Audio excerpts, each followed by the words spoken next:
Earlier this year, the company that makes Ring Doorbell cameras announced they'd stop a program that allowed police departments to access Ring footage without asking the owner of the camera.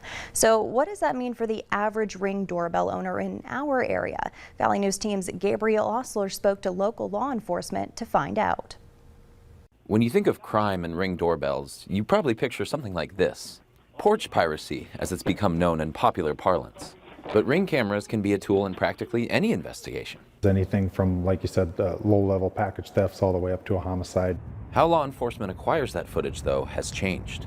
Before, police could get anyone's Ring footage simply by making a request on the Neighbors app. Following backlash from privacy advocates, Ring shuttered that feature in January of this year. That doesn't change anything that we do here.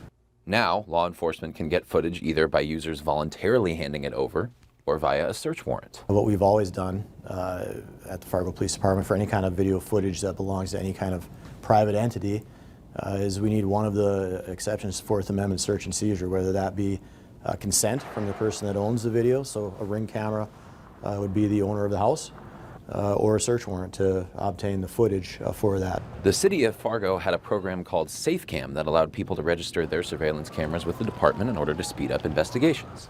Registration for that has been closed for a while now, though, and the city says its end has nothing to do with the change in Ring policy.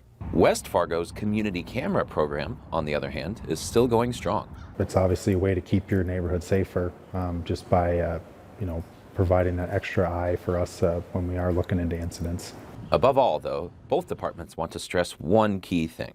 With the Fargo Police Department, this doesn't change anything for the average Ring Doorbell user. They have to go through a few extra steps to get us the footage if they want to. In Fargo and West Fargo, Gabriel Osler, Valley News Live. In addition, Ring does maintain the right to share footage without user consent in limited circumstances. When they last disclosed this in 2022, they had only done that 11 times.